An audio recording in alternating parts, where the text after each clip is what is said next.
I directed another one of Ngugi's plays called I'll Marry When I Want, Gay Kadeda. That's my Kikuyu accent. Just say that again. Gay Kadeda. Not bad. We need that on record. Yeah, for real. I'll cut that part. Yeah, I actually learnt a bit of Kikuyu when we were doing that. What did I learn?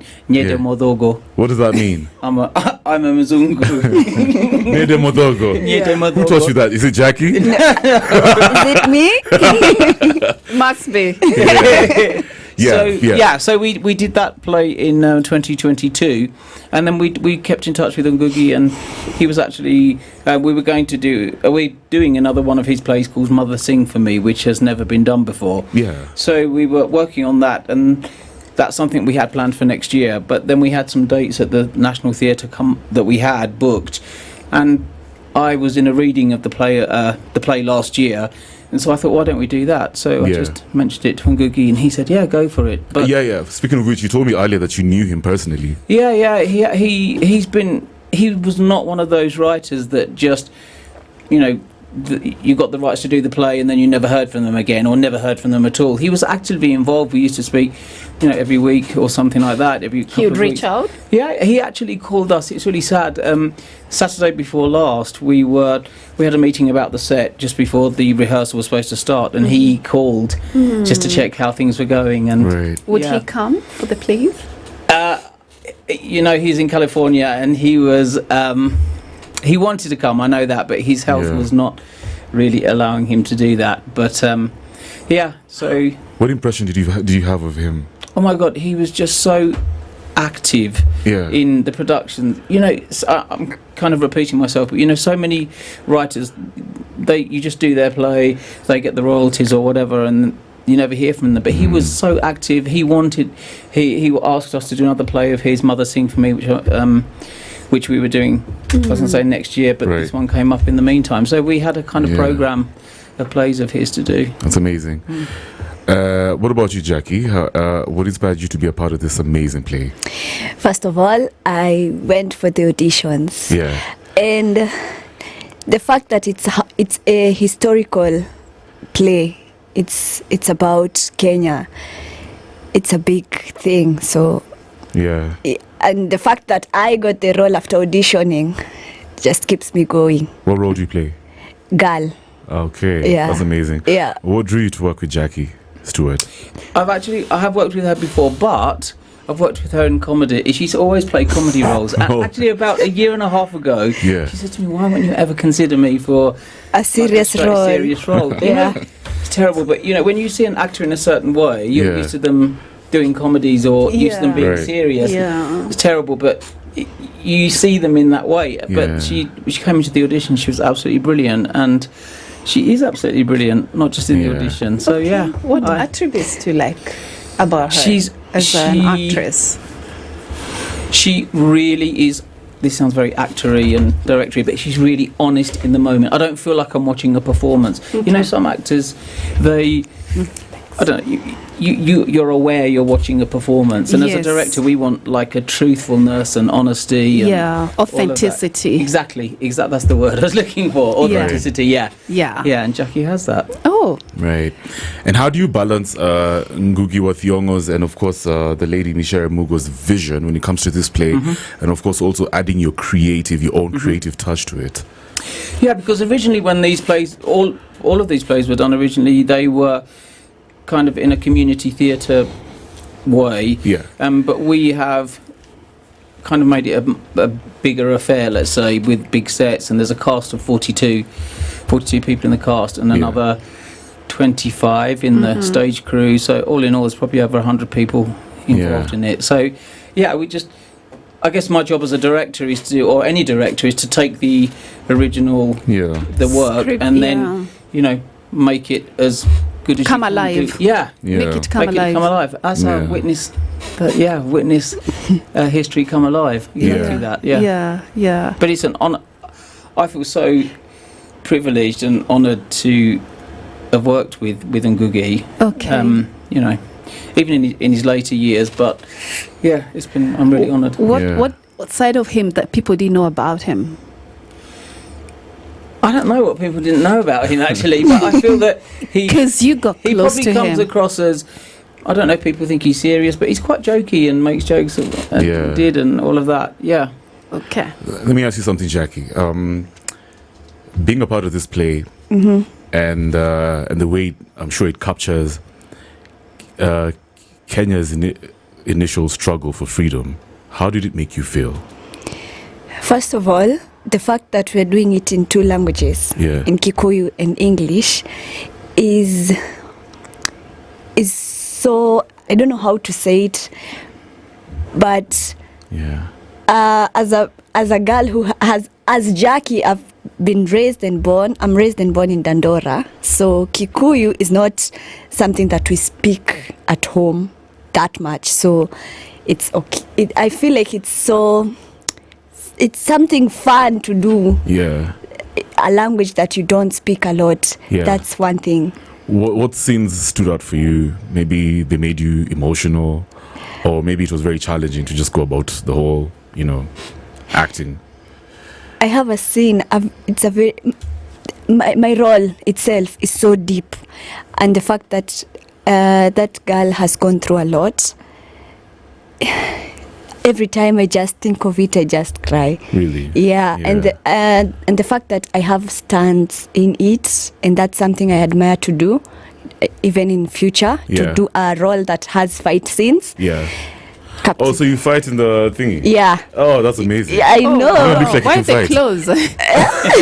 Wow, I'm trying to look for their clothes. Yeah. She doesn't look like she fights. Yeah. Well, I do. Not like that. You have a knife. Yeah, I have a knife. Yeah. And so you're armed. Yeah. He is. And I'm fighting a huge guy. Yeah. Yeah. All right. There you go. Question: in this role, what is the most memorable part you play, and can you say something? Can you give us a statement in Kikuyu from the play that stands out for you every time? Like what you just said, you get very emotional. That we can pick and can make me want to come to the play and watch you play. You look like an amazing actress. I am. Yeah. I am. Yes, you must. You better believe in yourself, girl. Nobody else is gonna believe in herself except you. You understand what I mean? Yes. So yes, please. That statement that rings in your head everywhere you go, every time you practice. That's a statement that rings in your head. That if our listener is listening now, they'll come because they heard you speak. It's a line that says, "A girl cannot run all her life." That's amazing. What's that in Kikuyu? In Kikuyu? Muiretu ndagetora akioraga maisha make mothe. Yes. So that's amazing. So what do you think it means in the of course in the context of a young girl in Kenya? Yeah. How do you think the audience are going to interpret that? No matter any challenge you go through, no matter what ups and downs you face, don't let it. You can never run away from it. Yes, fight. Yeah. Okay. Yes. It's amazing. Stuart, let me ask you. So this play deals with themes like justice, resistance, nationalism. How do you expect the Kenyan youth, especially at a time when, they're saying, we're going through this whole revolutionary phase. How do you think they're going to receive this theme, this message from the play? Especially the Gen Zs. Yeah. The play, any political play, is going to have parallels with what's going on anywhere in the world. But it's principally an historical play about the struggle between Kenyans and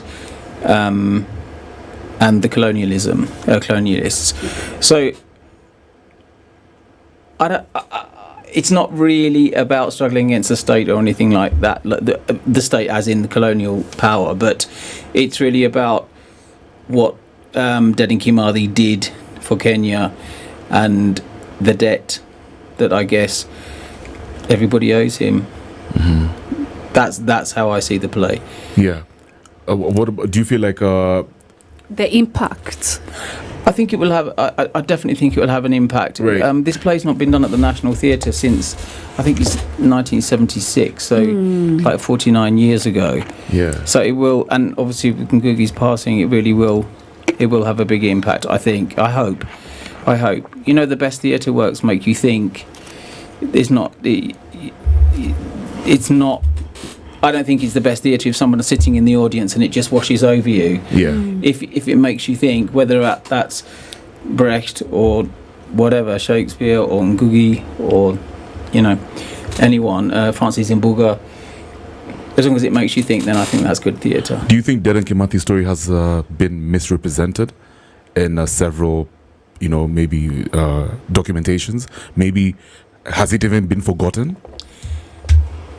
I don't really feel qualified to answer that, to be honest. I'm not. But what I will say is this is a kind of, it's an amalgamation of story and fact. So it's not directly historical. This saying this is what every single thing that happened. Right. Yeah. It's some of it is imagined. Okay. Let me say. So like the scenes, the Mau Mau scenes in the forest. Unless people were there, nobody really knows what went on. So, yeah, it's imagined more. I'm going to ask something that is just within the context of this. Do Kenyans embrace going to the theatre as much as they would in Europe? I would say that it's an emerging market. Let me say that. Okay. But we did Sarafina last year, and I think we sold around 4,000 tickets for that. Wow. So, yeah, that's impressive. And same for Gay Cadetta. Yeah, and we did Patrol in the City in 2023 as well. And that all of those have done well. Yeah. And for somebody who is listening to you this evening and they've never been to a theatre before, and you would want them to get an experience of what it is like to be in theatre, and as opposed to watching movies, that culture of watching plays. You have been in this industry for a very long time. What would be your word to them, to the listener who's watching listening? a play live on stage there's something about it that you will never get from a film. Even the process as us as creators. I mean, I've done TV. I did the show a couple of years ago, but the process of filming TV and film, you know, everything's shot out of order. So if we were shooting in here and it was scene 1, 5, 20, 25, we'd do all of those scenes out of order, and then it's all edited together at the end. Yeah. As in a theatre, you're getting that experience of doing the whole thing from beginning to end and seeing the progress and the journey of the characters, the journey of the storyline. But seeing something live, I don't think anybody, well, most people would really say that watching a film, okay, let me not say the wrong thing here, but for me anyway, let me say for myself, watching a live performance has an authenticity and an honesty, and I think if anybody has not been to the theatre before, they should really, I'm not even saying for my show, any shows, there are loads of brilliant productions that go on at the National Theatre and other places. Too Early for Birds have got a show on this week as well, which I'm sure will be absolutely brilliant. Just try it. Even if you go, if you try it once and then never want to go back, you've lost what, 1,500 or something, or 1,000 if you're Gen Z. But it will be an experience that they'll probably never forget. Because I think it's a movement that can be pushed, can be encouraged, especially for young people, to embrace this art, to take part or to be able to support this art. So I truly believe, you know, with just the fact that the talent is here, does it pay? Yes, it does. Your bills? Yeah. If you can get jobs back to back, then it does. Yes. But you know, theatre, there are a lot more TV productions going on maybe than theatre. So I know everybody wants to be in TV and be in that regular kind of soap, so that they're in it for 2 years or whatever. But you know, as I said, theatre, I feel that theatre is emerging. But I think that the fact that you have Kenya National Theatre is so impressive, and it was refurbished about a year ago. Right. And the technical abilities of that theatre, the fact that we can fly things in from the roof and all of that. I was there in December, and I was totally impressed. I can imagine. Yeah. Let's take a short break, guys. If you're just joining us right now, remember we're hanging out with Stuart, Nash, and Jackie. Stuart, by the way, directed the trial of Dedan Kimathi, and Jackie is part of the cast. We're coming back with more conversations right now. One Republic. Future looks good. It's 5:37. The Spice Drive, the official soundtrack of getting you where